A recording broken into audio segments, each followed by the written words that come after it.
ಬಂಧುಗಳೇ, ನಮ್ಮದು ಏನಾಗಿಬಿಟ್ಟದಂದ್ರೆ ರೈತ ಸಂಘ ಅಂತಂದ್ರೆ ಎಲ್ಲಿ ಅನ್ಯಾಯಕ್ಕದವರೆಗೆ ಹೋರಾಟ ಮಾಡೋದು, ಧಿಕ್ಕಾರಕ್ಕೆ ಹೋಗೋದು, ಸರ್ಕಾರಕ್ಕೆ ಧಿಕ್ಕಾರಕ್ಕೆ ಹೋಗೋದು, ಈ ಚಿಂತನೆ ಇಡೀ ನಾಡಿನ ಜನತೆಯೊಳಗದ. ಅದರ ನಮ್ಮ ಉದ್ದೇಶ ಏನದ ಅಂತಂದ್ರೆ ಸರ್ಕಾರಕ್ಕೆ ನಾನು ವಿನಂತಿ ಮಾಡ್ಕೊಳ್ತೀನಿ.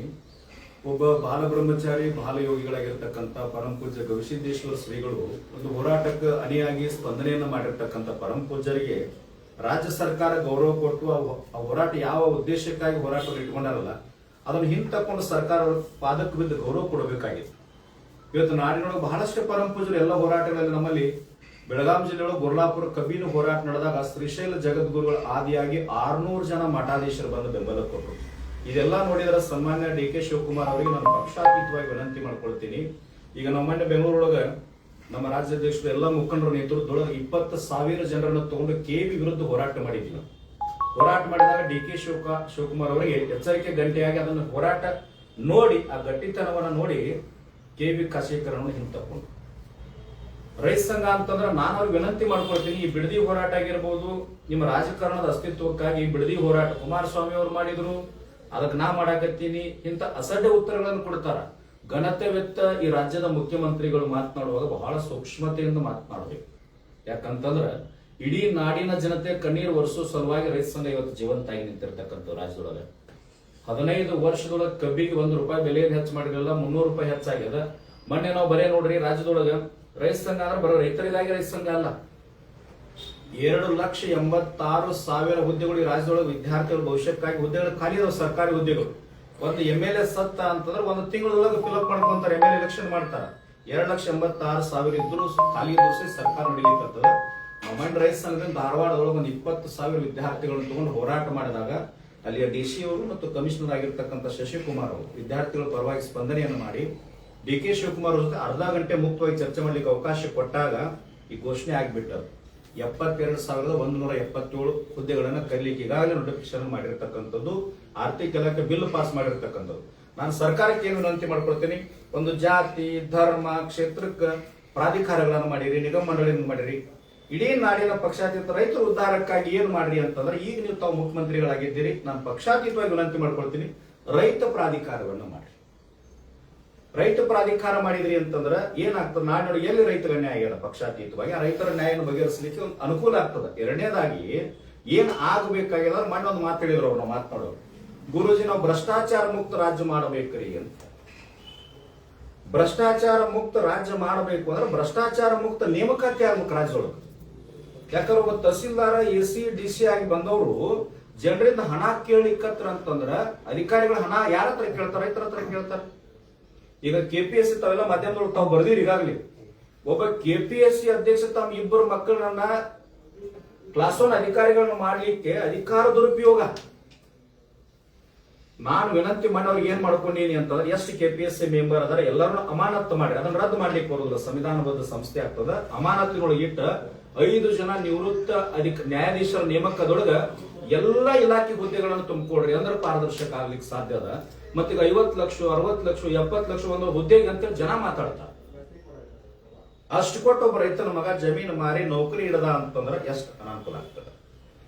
ರಾಜ್ಯ ಭ್ರಷ್ಟಾಚಾರ ಮುಕ್ತ ಆಗ್ಲಿಕ್ಕೆ ಸಾಧ್ಯ ಇಲ್ಲ ಅಂತೇಳಿ CM ಅವ್ರಿಗೆ ವಿನಂತಿ ಮಾಡ್ಕೊಂಡಾಗ KPSC ಎಲ್ಲಾ ಮೆಂಬರ್ಗಳನ್ನ ಕರೆದು ನಮ್ಮ ಮುಂದೆ ವಾರ್ನ್ ಮಾಡಿದ್ರು, ನಿಮ್ದು ಬಹಳ ಕಂಪ್ಲೇಂಟ್ ಬರ್ಲಿಕ್ಕೆ ರೈತ ಸಂಘ ಇದ್ರೊಳಗೆ ನಿಂತದ, ಸುಧಾರಣೆ ಮಾಡ್ಕೊರಿ ಅಂತ ನಮ್ಮ ಮುಂದೆ ಹೇಳಿದಾಗ ಒಂದೇನೋ ಮುಖ್ಯಮಂತ್ರಿಗಳ ಮ್ಯಾಗ ಭರವಸೆ ಬಂತು.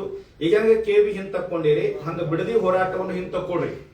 ಯಾಕೆ ಹೇಳ್ತಾ ಇದ್ದೀನಿ ಅಂತಂದ್ರೆ ನಾವು 16 ಜಿಲ್ಲೆಯಿಂದ ಮೊನ್ನೆ ಎಲ್ಲಾ ಮುಖಂಡರು ಕೊಡ್ಕೊಂಡು ಒಂದು 50 ಗಾಡಿಗಳು ನಮ್ಮ ರಾಜ್ಯ ಅಧ್ಯಕ್ಷರ ನೇತೃತ್ವದೊಳಗೆ ಬಿಡದಿಗೆ ಹೋಗಿ ಹೋರಾಟಕ್ಕೆ ಬೆಂಬಲ ಕೊಟ್ಟಿವಿ. ಸಮಕ್ಷವಾಗಿ ಹೋಗಿ ನೋಡಿದಾಗ ಫಲವತ್ತಾಗಿರ್ತಕ್ಕಂಥ ಭೂಮಿ ಸರ್, ತೆಂಗಿನ ಗಿಡ ಅದ, ಅಡಿಕೆ ಗಿಡ ಅದ, ಜೋಳ ಅದ, ರಾಗಿ ಅದ, ಭತ್ತ ಅದ. ಯಾರೋ ಹಿಂದಿನ ಮುಖ್ಯಮಂತ್ರಿಗಳು ಮಾಡ್ಯಾರ ಅಂತೇಳಿ ನಾ ಮಾಡ್ಲಿಕ್ಕೆ ಹೊಂಟಿನಿ ಅಂತ ಅಸಡ್ಡೆ ಆಗ್ತದೆ. ನಾನು ಅವ್ರಿಗೆ ಪ್ರಶ್ನೆ ಮಾಡಿದೆ, ಹಿಂದಿನ ಮುಖ್ಯಮಂತ್ರಿಗಳು ಮಾಡ್ಯಾರ ನಾನ್ ಮಾಡ್ತೀರಿ ಅಂತಂದ್ರೆ ಹಿಂದಿನ ಎಷ್ಟೋ ಮುಖ್ಯಮಂತ್ರಿಗಳು ಜೈಲಿಗೆ ಹೋಗಿ ಬಂದಾರಲ್ಲ, ನೀವೊಂದು 5-6 ತಿಂಗಳು ರಾಜೀನಾಮೆ ಕೊಟ್ಟು ಜೈಲಿಗೆ ಹೋಗಿ ಬರ ನೋಡು. ಹಂಗ ಅಸಡ್ಡೆಯನ್ನ ಮಾಡಬಾರ್ದು. ಮುಖ್ಯಮಂತ್ರಿಗಳು ಈ ರಾಜ್ಯದೊಳಗೆ ಒಂದ್ ಕಡೆ ಮಳೆ ಆಗ್ಲಿಕ್ಕತ್ತದ, ಒಂದ್ ಕಡೆ ಬರಗಾಲ, ದನಕರಗಳ ಸಾಯ್ಲಿಕ್ಕತ್ತ. ಅವ್ರು ಹೇಳ್ತಾರ ಈಗ ಬೆಳೆಯನ್ನ ಬಿತ್ತನೆ ಮಾಡಬೇಡ, ಅಸಡ್ಡೆ ಉತ್ತರ.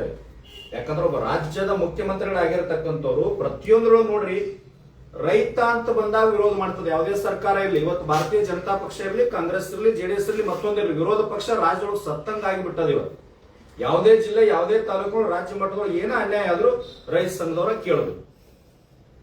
ರೈತ ಸಂಘದವ್ರಿಗೆ ಏನು ಸರ್ಕಾರಿ ಸಂಬಳದ ಯಾರಾದ್ರೂ ಡೀಸೆಲ್ ಹಾಕ್ತಾರ? ಒಂದು ವಿನಂತಿ ತಮ್ಮ ಮಾಧ್ಯಮದ ಮೂಲಕ ಮಾಡ್ತೀನಿ, ನಮ್ಮ ಜನ ಮೊದಲು ನಾವು ಬದಲಾವಣೆ ಆಗ್ತದೆ. 2028ಕ್ಕೆ ಚುನಾವಣೆ ಬಂದಾಗ ತಮ್ಮೆಲ್ಲರಿಗೂ ನಾನು ವಿನಂತಿ ಮಾಡ್ಕೊಳ್ತೀನಿ, ತಮ್ಮ ಮಾಧ್ಯಮ ಮೂಲಕ ಇಡೀ ರಾಜ್ಯಕ್ಕೆ ವಿನಂತಿ ಮಾಡ್ಕೊಳ್ತೀನಿ. ಯಾರ ಹತ್ರ ₹1 ತೊಗೊಳಾರ್ದು ಯಾರು ಪ್ರಾಮಾಣಿಕ ನಿಲ್ತಾರ, ನಾವಂತೂ ರಾಜಕಾರಣ ಮಾಡೋದಿಲ್ಲ, ಯಾರು ಪ್ರಾಮಾಣಿಕ ನಿಲ್ತಾರ, ಯಾರು ಹಣ ಕೊಡೋದಿಲ್ಲ, ಯಾರು ನಿಮ್ ಕಷ್ಟ ಬರಗಾಲ ಇಂಡಸ್ಟ್ರಿಯಿಂದ ಆಗ್ತಕ್ಕಂಥ ಮಾಲಿನ್ಯಕ್ಕೆ ಯಾರು ತೊಂದರೆ ಆಗ್ತದಲ್ಲ ಅದರ ವಿರುದ್ಧವಾಗಿ ಜನತೆ ಪರವಾಗಿ ಯಾರು ನಿಲ್ತಾರಲ್ಲ ಅಂತ ವ್ಯಕ್ತಿಗಳನ್ನ ನೀವು ಆರಿಸಿಕೊಟ್ರಿ ಅಂದ್ರ ಸುಶಿಕ್ಷಿತರನ್ನ, ಧರ್ಮವಂತರನ್ನ, ಪ್ರಜ್ಞಾವಂತರನ್ನ, ಭ್ರಷ್ಟಾಚಾರ ಮುಕ್ತ ಆಡಳಿತ ಯಾರು ಮಾಡ್ತಾರ ಅಂತವ್ರನ್ನ ಆರಿಸಿಕೊಟ್ರಿ ಅಂತಂದ್ರ ನಾವ್ ಯಾರು ರೈತ ಸಂಘದವ್ರು ಹೋರಾಟ ಮಾಡೋ ಅವಶ್ಯಕತೆ ಬರೋದಿಲ್ಲ. ಇಡೀ ರಾಜ್ಯ ಸುತ್ತ ಹಾಕ್ಬೇಕು. ಇವತ್ತು ಬಿಡದಿ ಹೋರಾಟ ನೋಡಿ ಲಕ್ಷಾಂತರ 2 ಕೋಟಿ ಕೊಡ್ತಾರಂತ ಒಂದು ಎಕರೆಗೆ, ₹2 ಕೋಟಿ. ಈ ಕೃಷ್ಣಾ ಮೇಲ್ದಂಡೆ ಒಳಗ ಜಮೀನ್ ಕಳ್ಕೊಂಡವ್ರಿಗೆ 40 ಲಕ್ಷ 30 ಲಕ್ಷ, ಬಿಡದಿ ಒಳಗೆ 2 ಕೋಟಿ. ಎಲ್ಲಿಂದ ಬರ್ತದ್ರಿ ಹಣ? ಅಂಬೇಡ್ಕರ್ ನಿಗಮದೊಳಗೆ ಇರ್ತಕ್ಕಂಥ ಹಣವನ್ನು ತಕೊಂಡಾರ. ನಿಗಮದೊಳಗಿರ್ತಕ್ಕಂಥ ಹಣವನ್ನು ತಕೊಂಡು ಗ್ಯಾರಂಟಿ ಬಳಕೆ ಮಾಡ್ಲಿಕ್ಕಂತಾರ. ಗ್ಯಾರಂಟಿ ವಿರೋಧಿಗಳೆಲ್ಲ ಬರ್ಲಿ, ನಮ್ಮ ಜನಕ್ಕೆ ಬರ್ತಾ ಇದೆ ಬರ್ಲಿ, ಆದ್ರ ಯೂರಿಯಾ 700, 800, 900 ರೂಪಾಯಿ ಹೆಚ್ಚು ಮಾಡ್ಲಿಕ್ಕಂತಾರ. ಈ ಕಡೆಯಿಂದ ಕೊಡ್ಲಿಕ್ಕತ್ತಾರ, ಈ ಕಡೆಯಿಂದ ತಕೊಳ್ಳಿಕ್ಕತ್ತಾರ. ನಾನು ಒಂದೇ ವಿನಂತಿ ಮಾಡ್ಕೊಳ್ತೀನಿ ಡಿ.ಕೆ. ಶಿವಕುಮಾರ್ ಅವರಿಗೆ, ತಮ್ಮೆಲ್ಲ ಇಡೀ ಕನ್ನಡ ನಾಡಿನ ಸಮಸ್ತ ರೈತರ ಪರವಾಗಿ ವಿನಂತಿ ಮಾಡ್ಕೊಳ್ತೀನಿ. ಈ ಬಿಡದಿ ಆಗ್ಲಿ ಕೆಲವೊಂದೇನಾದ್ರು ಎಲ್ಲ ತಲೆಯೊಳಗಿಂತ ರಾಜ್ಯದೊಳಗೆ ನೀರಾವರಿ ಯೋಜನೆಗಳನ್ನ ತಗೊಂಡು ಬರಿ. ಒಂದೇದ್ದು ಈ ಆಲ್ಮಟ್ಟಿ 519.6 ಎತ್ತರದ 524.256 ಎತ್ತರ ಮಾಡಿತ್ತು ಅಂತಂದ್ರೆ 6 ಜಿಲ್ಲೆಗಳಿಗೆ ನೀರಾವರಿ ಆಗ್ತದೆ. ಇಂಥ ಯೋಜನೆಗಳನ್ನ ತಗೊಂಡ್ ಬರಿ, ನೀರಾವರಿ ತಗೊಂಡ್ ಬರಿ. 2,86,000 ಹುದ್ದೆಗಳು ಖಾಲಿ ಅದಾವ. ಅದು ತುಂಬಿಕೊಂಡ್ರೆ ಅದರ ರಾಜ್ಯದೊಳಗೆ ನಿರುದ್ಯೋಗ ಸಮಸ್ಯೆ ನಿವಾರಣೆ ಆಗ್ತದ.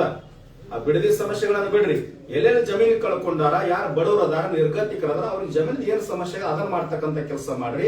ಇಡೀ ರಾಜ್ಯದೊಳಗೆ ಅಭಿವೃದ್ಧಿ ಮಾಡ್ಲಿಕ್ಕೆ ಏನೇನು ಅವಶ್ಯಕತೆ ಅದನ್ನು ಮಾಡ್ರಿ. ಮತ್ತು ಬರಗಾಲ, ಇವತ್ತು ಎಲ್ಲಾ ತಾಲೂಕುಗಳನ್ನ ಬರಗಾಲ ಅಂತ ಘೋಷಣೆ ಮಾಡಿ ದನಕರುಗಳಿಗೆ ಗೋಶಾಲೆಯನ್ನು ತೆಗೆದು ಮೇವು ಸಾಗಣೆಯನ್ನ ಮಾಡ್ರಿ. ಎಲ್ಲಿ ನೀರು ಸಮಸ್ಯೆ ಅದ ಅಲ್ಲಿ ಟ್ಯಾಂಕರ್ಗಳ ಮೂಲಕ ನೀರು ಹಾಸ್ತಕ್ಕಂಥ ಕೆಲಸ ಮಾಡ್ರಿ.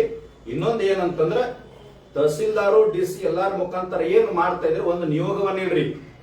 ಮತ್ತ ಮೇವು ಹಗರಣ ತಾಲೂಕಿನೊಳಗೆ ಕೋಟಿಗಟ್ಟಲೆ ಹಣ ಕೊಡ್ತಾರ, ಅದು ದುರುಪಯೋಗ ಆಗ್ತದೆ, ಅದು ಕೂಡ ಆಗ್ಬಾರ್ದು.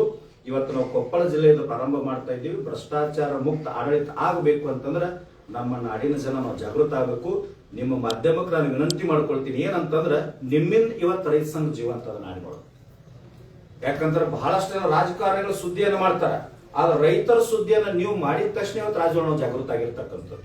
ಇಡೀ ಜಿಲ್ಲೆಯೊಳಗೆ ಯಾವುದೇ ಜಿಲ್ಲೆಗೆ ಹೋಗ್ತೀವಲ್ಲ, ಮಾಧ್ಯಮದವರು ಮತ್ತು ಅಧಿಕಾರಿ ವರ್ಗ, ಪೊಲೀಸ್ ಅಧಿಕಾರಿ ವರ್ಗ ನಮ್ಗೆ ಸಹಕಾರ ಕೊಟ್ಟದಕ್ಕಾಗಿ ಇವತ್ತು ರೈತ ಸಂಘ ಜೀವಂತದ. ನಾನು ಎಲ್ಲಾ ರೈತ ಸಂಘದ ಪರವಾಗಿ ನಾಡಿನ ಮಾಧ್ಯಮದವ್ರಿಗೆ ಒಂದು ಧನ್ಯವಾದಗಳು ಸಲ್ಲಿಸ್ತೇನೆ.